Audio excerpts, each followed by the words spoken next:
technique did not want as we did, but now we're good, I hope. So I'm just gonna start without further delay. So I'm gonna talk about 10 misconceptions about taste and flavor today, not only about tasting, about making cocktails, how drinks are perceived by your guests, and just general interesting facts you might not be aware of when we talk about flavor and taste. So a few words about me before I start. I'm Maria. I'm the bar manager of a Green Door bar. It's a classic bar in Berlin. I studied industrial design at the University of Arts and started working with flavors then because in my final collection I did a collection of cocktail glasses. And after that I worked more with flavor. I am now running the Mixology Taste Forum. It's a regular blind tasting with bar professionals, sommeliers, bartenders, where we rate in a big blind tasting different bar products every 2 months. I also write about spirits for Mixology magazine. That's about it. And I'm also working as a consultant and product developer, so I also know how it is to work with flavor, then you trying to put new products on the market. And first of all, we're going to start with just in general how taste works, because I think a lot of people are actually not aware of that. So we start with the autonasal smell, and basically flavor has 3 components. It's what you smell, what you taste in your tongue, on your mouth, and then the retronasal smell, and we're just going to explain that really quick. Autonasal smell is when you take a spirit, a product, whatever, and you smell it with your nose. This is kind of the first impression you have. Then you drink something or you eat something, and it triggers your perceptions or flavor perceptions on your tongue. So sweet, salty, sour, bitter, umami. Famously, you can actually not smell that something is sweet. We just associate some flavors with some taste, but we cannot smell sweet, salty, sour, bitter. Then also we have a mouthfeel, which is like metallic, fatty, astringent. This is also part of taste, and people are still arguing if, for example, something like metallic is also a taste we should add to this list. So there's also still a little bit of discussion going on. For example, umami as a taste was just added to the list a few decades ago. So when it comes to this discussions how flavor works, there's constantly something going on something moving.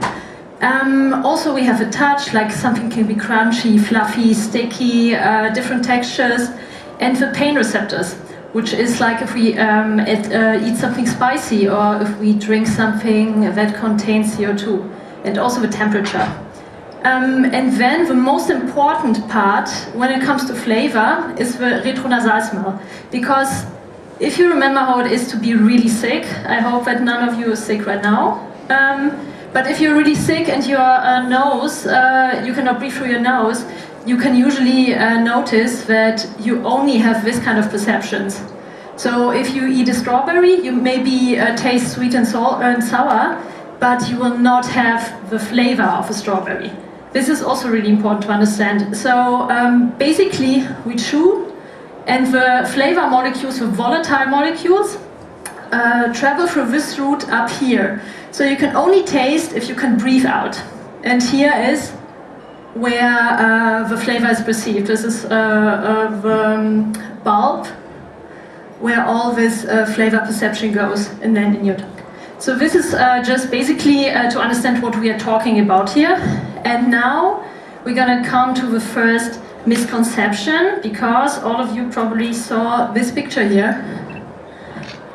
The map of the taste receptors. This is something a guy from Germany came up with 1901. I don't know if to you that sounds like the hottest shit in flavor theory, but this is something that you see until today reprinted in bad articles about flavor and stuff like that. This is not accurate, and I tell you why. because all of our tongue is kind of full of these things, which are like the receptors we perceive flavor with. And each receptor has receptors for bitter, umami, sour, salty, sweet. They're all on our tongue. So if this is how a bulb looks like, how can this be accurate? You know, it does not make any sense. Also on some pictures, people add umami just in the middle. So when this was done 1900, umami we accept as a taste only for a few years. So they just thought, oh, all of this looks full, so we're gonna slap it in the middle because there's no other space left. Yeah, so if you see that, please just ignore this kind of flavor map. Now we're gonna go to the second information kind of. Maybe some of you heard that. There are non-tasters and super tasters. I am a super taster. Most people in my team are normal tasters. And then there are non-tasters. So you can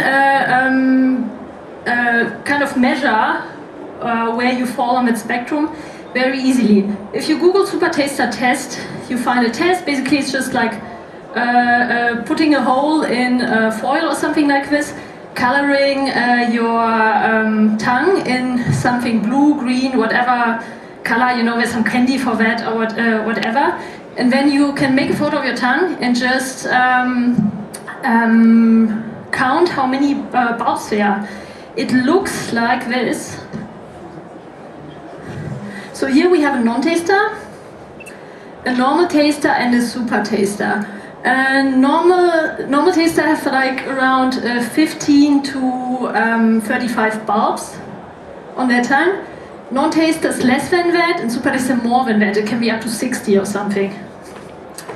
And what is the difference in that? So the more bulbs you have, the more you can actually taste. So these are called papillar fungi, by the way. So the more you have, the more you can taste. And but mostly you are very sensitive to bitter flavors.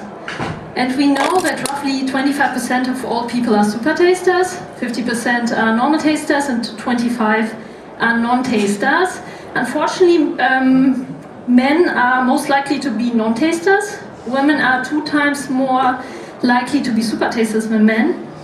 And also ethnicity plays a role. For example, people of color are more likely to be super tasters. In America, for example, I just read today, only 15% of all people are super tasters. So you can see there are big differences even just in nationalities. What does that actually mean? The thing with that is that, I can just speak from my own experience, because when you're a super taster, you're definitely more sensible to bitter, but also to other flavors. For example, super tasters are actually less likely to enjoy alcohol. They eat less fast food. They have a smaller chance to be obese, for example. So, like, there's a lot of behavior that comes with that also. When you, like, for me, it is like when you eat something that is intense. It's a very intense sensation. If you compare it to colors, it's like you see food in neon colors. And for a lot of other people, it's more like pastel tones, you know? It's a little bit like this. For me, it works well being in the spirits industry, but the thing is, in the spirit industry, you will not probably find a lot of super tasters, because they tend to not enjoy alcohol. It's just a burning sensation for them, so it's like, also alcohol is kind of bitter. So it will not be a career path probably these people will take often. But the problem for you is, you as a bartender, you will have a lot of guests who are actually super tasters. Yeah? Because the times are a little bit over where only white men went into bars because everyone else was not allowed there, and the drinks were made by white men for white men. A lot of old cocktail books come from that time, also something to consider. But now you have a pretty diverse you have hopefully diverse team, and you have a lot of diverse people coming to your bar or your restaurant, whatever you do, and you need to cater drinks for their needs. First of all, if someone tells you, oh, I don't like bitter flavors, or this cocktail is bitter, take it seriously, because the flavor perception might be just completely different than the one that you have. Actually, the guest just might have a better taste than you, or might be more sensible to taste, sensitive. So you should definitely take that seriously. And when you hire a bar team, it would be really good if you hire different ethnicities, different genders, just to and also you know, develop the drinks together, work on them together, taste together, be open to feedback from different people. It will help you a lot to move on with your business, because, as I said, like if you only cater drinks to white men because you are one, it leaves on the side a lot of other people. You might lose a customer because also the products you develop maybe are too bitter, or you know, just keep that in mind. Yes, so let's move to the next thing. Any questions about that so far? Oh, I see. Walter?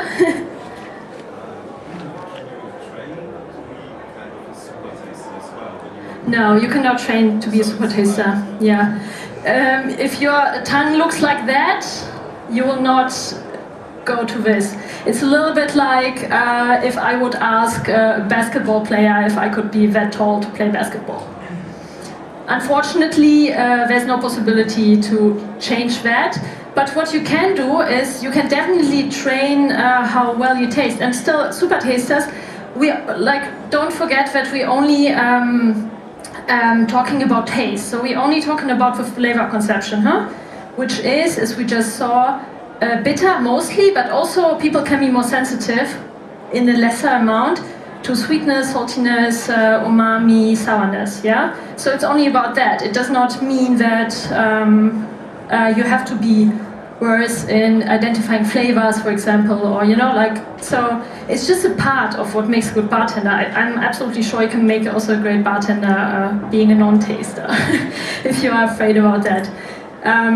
Yeah, it's not really about that. It's just, I think it's really helpful to know where you fall on the spectrum to react accordingly and either train, or also if you know you're a non-taster, you can still make drinks, but maybe just make sure to try them with different people to make sure they also like them, and take them seriously when they say no. Also really important. But we're also gonna talk more about this, because another reason to take people seriously with flavor opinions is that people, probably all of us, are flavor blind. Because people can detect up to 10,000 different aromas. It's really hard to tell how much any. Also, when you hear that dogs can detect more flavors than humans, it's not true. Dogs can actually detect much less flavors, but like more extreme. They can detect them in smaller concentrations. But people are incredibly well in smelling and tasting. It's really fascinating. But all of us have blind spots. It's called anosmia, so you could be anosmic to a lot of different flavors. For example, 1% of all people just simply cannot taste or smell vanilla. It just smells like air to them. There's a really good way to find out if you are anosmic to something. For example, I made a tasting once with a friend who distributes his flavor boxes. And then you have a lot of like 50 different smells, flavors that are common in gin or whiskey or wine. And there I could definitely see that, because we were talking about it and trying different smells. And there's definitely one smell I simply could not smell. Luckily for me, it was kind of a rotten aroma. So thank God I can't. But of course, if you imagine maybe there's a whiskey that has this aroma, and I make a drink of it because I think it's great and all of my guests hate it, this might actually happen. So always double check. It's really good to know your blind spots, where they are. And also the interesting thing is even the perception of one of the same flavor can be completely different when you ask two people. Yes, so definitely it helps to just sit in groups, taste cocktails, taste spirits, taste wine, talk about it, find a language, and then see how your perception of some flavors is different to anyone else. So that's the next one, which is a little bit connected to the last one, but it's also a different point to make here because flavor is not objective at all. We all have different genetic backgrounds, and we simply taste completely different things. If you would give this whole room just the same spirit to taste, we would just simply taste different things in different concentrations. I think that's kind of fascinating, but I would say that's a big misconception because all of us kind of think that if we make a drink or we eat something, it's the same for everyone. It's simply not true. So, for example, the individual composition of our saliva releases different flavor compounds. Because, first of all, we have enzymes that kind of chop up molecules and release flavor compounds that then go through the retrosynal route. But also, we have different bacteria in our mouths, and everyone has a different concentration of different bacteria. Just yesterday, I read an article about that there was just now a finding that a lot of people do not like kale and stuff like that because they have a specific bacteria that releases like sulfur in their mouth and makes them taste that, and others just don't have that. So, you know, like it can relate to a lot of different things. For example, 20% of people think that cilantro tastes like soap, and 80% thinks it tastes citrusy. So there's a lot of, you know, and both are right in their own ways. So also, like, take people seriously. If they say, oh my god, this tastes like this to me, yeah, maybe it does. You know, it does not have to say that he doesn't know what he's talking about, or she, or something like this. But really, flavor conception is just very, very personal thing. Also, we tend to love food that we ate as children, or our mothers ate when they were pregnant with us. And also, there's the Zoos-Bernays syndrome, which says if you eat something and you get sick after it, that your body kind of connects this memory of being sick with the food you ate. Whatever, it cannot even be the reason you get sick. For example, I just heard from a lady I'm working with that her father had cancer, and her doctor advised him to not eat anything in the chemotherapy that he likes, because he will hate it after that. Because just the body has a memory, and it remembers the food you eat during chemotherapy, and you might just completely hate it after you're done with it, even if it was your favorite food before that.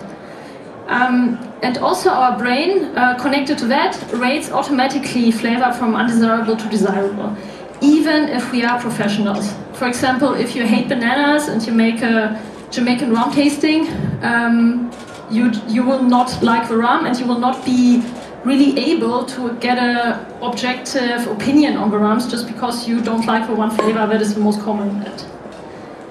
So this is very important. We live in completely different flavor worlds, and yeah, you just don't know how flavors are perceived by your guests, by your colleagues, or by people you work with.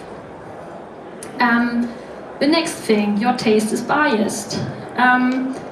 All of us have a lot of opinions on flavors. Obviously, probably all of you are some kind of spirit professionals, so you have a lot of strong opinions about things. The thing is, often the opinions you have are not true. I say that because I do the Mixology Taste Forum, the ratings and all of that. I do that every 2 months. And we have really good sommeliers, bartenders, as tasters. And it happens all the time that people say, oh, this is my favorite product in this category, or I think this is really great. And then they do an actual double blind tasting, and it turns out they rated the worst of a whole bunch, you know? So your opinions about products you think you like or do not like might not be true at all. just because you are biased by your friend being the brand ambassador, by the brand inviting you on a trip, or something else. You know, and also we are pretty easy to trick. For example, by colors. I read about an experiment where sommeliers were given a red wine and a white wine, seemingly, but it was actually the white wine, one's white and one's colored with red tint. So it was exactly the same wine. And they were giving smelling notes based on that, and they gave the wines completely different notes, tasting notes, because they just used red attributes more for the red appealing wine. So it was, oh, that smells like berries, or that smells like apples, or something like this, even if the wine was exactly the same. So people are really easy to trick. Yes, please. The temperature was not different. It was exactly the same wine at the same temperature. They literally just saw the color. To give you another reference, because there are different experiments on this field, people were also given a simple cocktail. It was exactly the same cocktail, something like vodka sour, and they just put different tints inside. And depending on the tint, and it was green, blue, yellow, red, depending on the tint, people rated the flavor experience of exactly the same drink completely different. For example, the red one was perceived more sweet, and the flavors associated with it were more red flavors. So you can also use this actually in your bar if you want something to make it with less sugar but appear sweeter, which a lot of people are interested in nowadays because everyone hates sugar now. You can just make it red, you know, and the perception will be different. So I think it's just interesting to know these things, because then you can also play with it as a bartender. I think that's pretty cool. But also the science, I will also give you the references and the books I read later, because they're full of this kind of super interesting experiments, and yeah, I can just encourage you to take the time and read them, because it's fascinating. Okay, so anything else? Yeah, also just do it in your bar. Just try different drinks, maybe a drink you like, where you have a strong opinion, what's your favorite product there. Just make a double blind tasting. Let a befriended bartender mix drinks with it, and you don't know which brands are featured in which running order. Just try them and see if your opinion about the products will still be the same. I think it will not be, just we tried a lot in the bar, and it's usually quite interesting, I would say. And also try to not affect other people in blind tasting. Put on a poker face, just, you know, because every time you like, oh, this is disgusting, or oh, I love that, you will affect everyone else in your group to feel the same way. All right, so what do tastings and ratings say about spirits? Because, of course, I do a regular tasting, and I also see how tastings are perceived in media. And you probably all had a guest who comes in like, what is the best gin? Or what is the best whiskey, you know? Of course, this is in a way nonsense. There's no such thing as the best gin, the best whiskey, whatever best. It's always a very personal matter, who likes what, and what you prefer, how you taste, and also, for example, the ratings can often be not recreated, because when you have tasters coming in, it can really depend on things like the temperature in the room, that different flavor compounds come out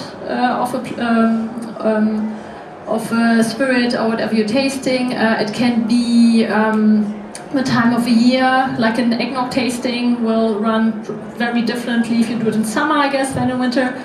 It can be that the running order is a particular one. For example, I can tell from my experience that the first few products are always rated worse than the one is in the middle, because people usually need to adjust a little bit to the spirit, to the alcohol. So this, of course, has some effect. Sorry. And also the tasters themselves, for example, what did they have for breakfast will affect it. The time of the day if they had a cigarette before tasting or not, if they had a coffee before tasting or not, if they are wearing perfume. Because also what you should not do in tasting, by the way, also a little misconception, is to put coffee beans on the table. It does not neutralize your nose, it just makes everything taste like coffee beans. If you want to neutralize the nose, just smell yourself, because this is actually the most neutral smell that we know, is our own smell. And do not wear any perfume. The thing is with coffee beans on the table or with perfume, when you put on perfume, you smell it for the first few minutes, but after that your nose gets used to the perfume smell and it just mutes it. So let's say you have a floral perfume and you go to a cocktail, to a cognac tasting. So your nose is used to a floral smell or a musky smell or woody smell, whatever, because all of the flavors of perfumes, the smells, they are all also used usually, or they are not used, but they are common in spirits. And if you have a woody perfume, your nose gets used to it, it mutes it, so if something smells woody, you will not be actually able to identify the woody smell. And also the people who are tasting together with you, if they sit next to you, you also rob them of the experience in a way, because they also just have your perfume in your nose, and then they get used to it. If you have coffee, the same thing. If you make a rum tasting, you have a lot of coffee flavor maybe in a rum, you will not be able to taste it or smell it. So this is something I think a lot of people are not aware of, but also really interesting talking about flavor perception and tastings. But so what this kind of ratings, what they do tell, and this is also very important, they usually do tell you what the crowd pleaser is kind of in the tasting. If you taste 14 rums, and the top 3 will be usually not the ones rated the best by individuals, are the ones that no one hated. You know, because if you have one spirit that was the best for 5 people, but 2 people said it's worst, it will usually not make the cut for the top 3. And that's also really good information for your bar, but just like I would just encourage you to take it with a grain of salt, and yeah, just be interested in this kind of ratings, but do not take it 100%. This is the truth, nothing else, you know, serious. So we come to the next point. Yes, spirits can go off. I wrote a very long article about this for Mixology magazine. It's in German. So if you're interested in this, just go to Mixology and read it. But just to cut it short, especially in bars, spirits can go off. I think a lot of people are not really aware of that, but if you have a bottle of bourbon sitting on your shelf for 6 months, 12 months, 2 years, and it's open, or even if it's not open, it will change the flavor. It will change the flavor because of temperature changes. For example, the bar is super crowded, temperature is rising, right? So, and then you open the windows and it's empty, then temperature falls. Then you will have some oxidation, you will have some damage from light, especially if it sits close to a light source, like in a lot of bars it does. There will be a lot of different things happening with a bottle you do not actually like, or contamination, for example. If you work in a smoker bar and you open the bottle all the time and the smoke gets inside, it does affect the spirits. I mean, it just does. And also, even if a spirit is closed, it will change. It can change by being corked, just like wine. Spirits also do cork.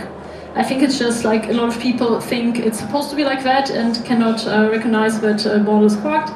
And also, over long periods of time, depending on how well the cork sits, it can oxidize. You can have a Maillard reaction, kind of the same like browning of sugar if you have sweet spirits. Something like a liquor or a sugared rum or whatever, it can just slowly, even with room temperature, get a Maillard reaction, a reaction which you might know from when meat is cooked or when you caramelize sugar. This is like the slow browning with the flavors that come with it. You also have it in champagne fermentation, for example. But the flavors just will change. And the flavors will change more the longer the time is. So if you buy a bottle from 1900 of Bacardi, please do not believe when you taste it that this is how the Bacardi tasted 1900, because it was over 100 years in a bottle. What kind of drives me nuts with the spirits business is, in spirits, people just try to sell you bottles like a magic time capsule. But when we go to wine with the same bottles, with the same corks, we know that the wine actually changes the flavor, because the cork does let in a little bit of air. Wines that you buy old, like a good Bordeaux from 40 years ago, you buy them because it actually aged in a bottle, and spirits do that also. Also something very interesting I came around in my research is that especially acidic spirits, something like Jamaican rum is acidic, or actually everything that spends time in a cask, brown spirits, are all slightly more acidic than vodka or gin. And when they spend a lot of time, we're talking like 20, 30 years longer in a bottle, they lose the acidity, because the acidity, they are really, acidic spirits are really prone to reactions, chemical reactions, and they will react with a bottle and become less acidic over time. So also there, the flavor will just not be the same. Okay, so consider this when tasting spirits, and don't order spirits that are long on shelf. Usually it's the expensive ones, that's the sad thing, especially they are stand on the shelf the longest. And also it's not great if you have a bar with a huge spirit selections. Like when you have 1,000 bottles, how often do you actually sell them out? You know, how old is the spirit you order there? Will it actually taste how it's supposed to taste? Probably not. By the way, stuff like pumping or whatever, it does not help, because you're just pumping the volatile compounds out of a bottle, which is also not great. So the only thing is just keep your spirit collection fresh, keep an eye on it when you run a bar, and make sure that spirits do not get older than 6 months, 12 months. Taste them, see how they change. Open a new bottle compared to a really old bottle with a little bit in it, and compare the flavor. And just, decide for yourself when it's time to let go. Next thing, the surrounding matters more than you think. There's a lot of science on that, especially by Charles Spence in his book Gastrophysics. It's a really great book.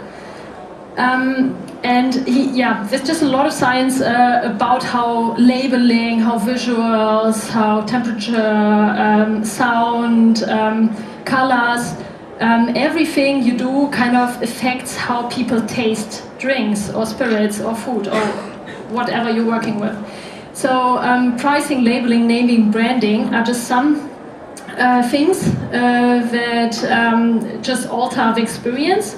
Someone, for example, if you have just the, and also the belief of the origins of the food or drinks. So if you just give two people the same wine, and for one you say, oh, this is great, it's a Grand Cru from the Champagne, and it's an amazing spirit Champagne, it costs €25 per glass. The perception of the drink itself will be very different to when you give the same glass to someone and say, this is a cheap bottle I just bought at Aldi for €5.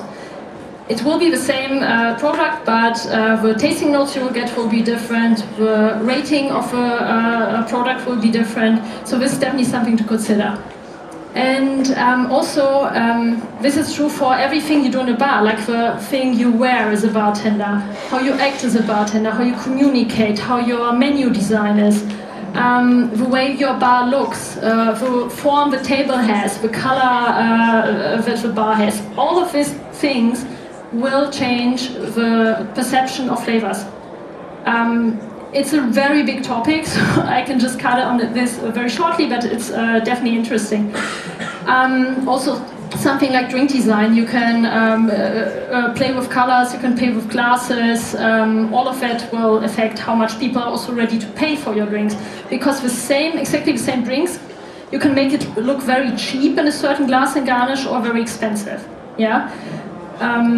So this is something to consider. Also, background music is something that is very important to me. Really take a good look what you're playing in a bar, because depending on what music type you're playing, you can trigger different perceptions. For example, if you play very hard rock or metal, people will perceive more bitter and more acidic flavors.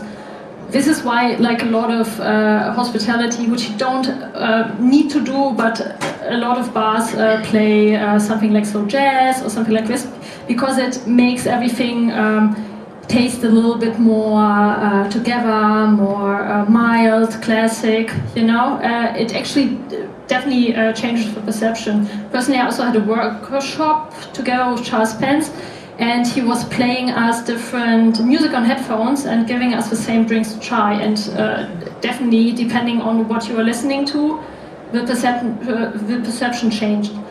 There's a big chapter on this in his book, so I can just recommend that if you want to learn more about that. Yeah.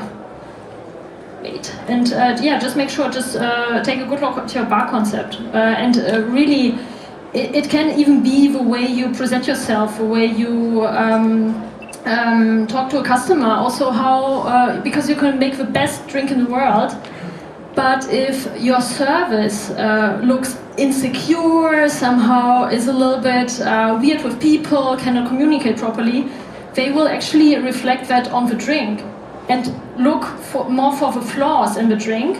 Then, you know, if someone is very sure, he says, "Oh, amazing drink choice, here's your drink." You know, like even this can trigger different reactions to what you're serving. So now water and flavor, because I think this is also quite interesting, because I think a lot of people know that flavor of whiskey, for example, is changed if you add a little bit of water. This is because flavor molecules behave differently in solvents. So you have some that cling to water molecules and some that avoid water molecules. And depending on how much water or alcohol you have, one or the other will actually try to escape into the headspace and be more smellable, right? Yeah, and the same thing is actually true for drinks. Just like a steak can be undercooked or overcooked, a drink can also be. And I think especially for stirred drinks, you can try it out yourself. I regularly do that if someone, if like a new bartender comes into my bar to work, I usually show them how to do a dry martini. Because this is one of the drinks where this is most visible. Most people just think that dry martinis are supposed to taste horrible, but they're not if you do them right. And this means stirring them right. It's not really about, it's not even that much about, of course it's super important, which vermouth you use for gin, but it's less important than the right technique. So if you try out to just also take a look on your stirring vessels, personally I would recommend metal. If you just stir a martini and then you have someone every 5 or 10 seconds telling you now, and you strain just a little bit. And then you have kind of the whole life of a dry martini, how it spends time in your stirring vessel, and with changing of dilution, how it tastes differently. In the beginning it will also be a little bit warmer, of course, so, but the thing is, even if you let all of the samples warm up to room temperature, you will still have the same effect. Basically it works like this. You have first a very spritty, very alcohol-forward drink, then it gets a little milder, then it reaches a short plateau where the flavors, where the alcohol is not that noticeable anymore, the botanicals comes out, everything is really enjoyable, it has a nice texture, it has a great flavor, and interestingly, even if you let it warm up, it will still be like that. If you really have the perfect point where you start and you know, just prepared to drink. And after that plateau, it falls down again and it becomes again super alcoholic. Interestingly, if you overstir a drink too long, it sometimes even tastes more alcoholic than when you understir it. So this is definitely something I just recommend everyone to try with a bar team. It's really interesting and it will make you much better in stirring drinks. So next thing, flavor interaction. And this is also my last point. Flavor mixtures, like cocktails, but also just in general, two separate flavors. They interact in completely unexpected ways. For example, you can have, what I say here, you can have a vermouth that has a strong mint flavor, you can have a bourbon or rye that has a strong chocolate flavor, for example, or whatever flavor it has. You combine the two, it does not mean they will actually taste like mint and chocolate. It can be something completely different.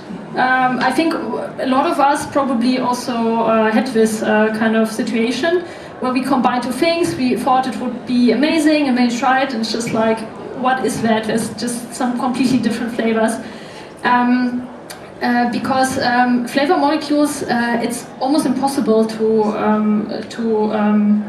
predict how they will work together.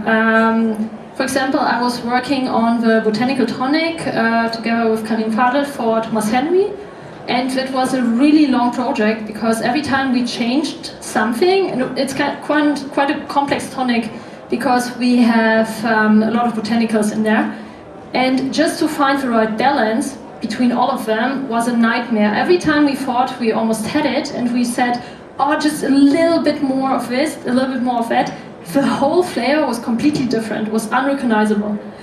Because you can just not compare. Also, like, we perceive flavors only when they have a certain intensity. So if you have a vermouth that tastes a certain way, there might be more flavors hidden in there you do not even perceive because they are not perceivable yet. But if they get a certain concentration or they are combined with a different flavor, they become noticeable. And this can be completely random, like you mix something in there and certainly now it tastes like strawberry or like lemons or like whatever. It's a really hard process because of that to make a product with a lot of complex flavors that taste good and is shelf stable also. It can be nightmare, and this is also why I'm not a big fan of this kind of cocktail competitions where you just handed a lot of different things you never worked with in your life and you need to come up with a drink. Liebe Besucher, liebe Aussteller, bitte achtet darauf, eure Masken zu tragen. Dear visitors, dear exhibitors, please make sure to wear your masks. All right. Yeah, so I'm not a fan of that because you can just simply not predict how these flavors will work together. They are completely different products, and there's just impossible. It's impossible to say which flavors will come out after you mix them. And if you think about that, like for example, just a simple coffee bean can have up to 850 different compounds, all contributing to the all-over flavor of that. Just think about how much chartreuse must have. Or a vermouth infused with a lot of different herbs, you know, or like. So it's just kind of very hard to work on spontaneous drinks. I also don't really like if I go to a bar and people just make up cocktails while they go, because a lot of these drinks will actually not taste as good as a cocktail that someone worked on for a longer time and tried with a lot of different people and in different concentrations and with different testing phase kind of. Yeah, so this was basically it. Do you have any questions? Yes?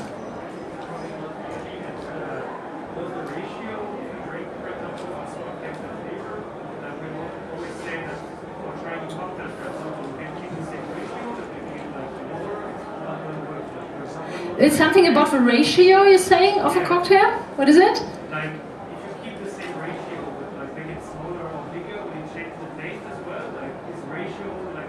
Of a cocktail, of the same cocktail? Yeah, For the same cocktail. Well, they can.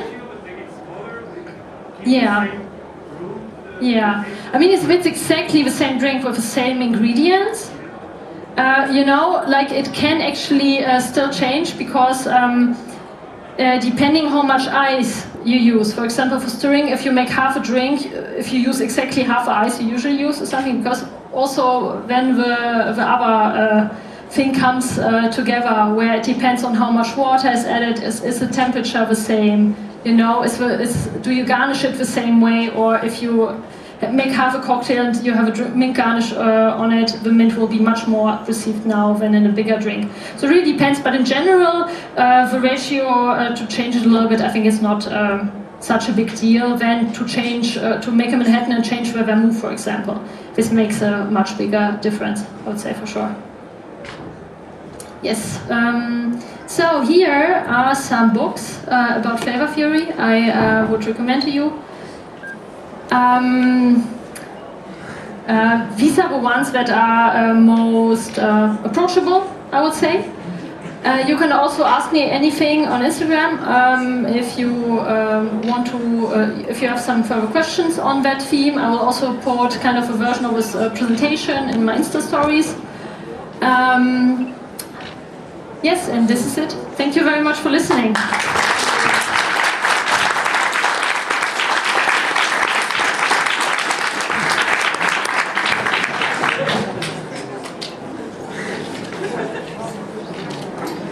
Is that book, Salt, Fat, Acid, Heat, is that related to the Netflix documentary? Yes, the documentary is on article. It's also a cookbook, but it has really great general information on acidity, sweetness, bitterness, really how they work together.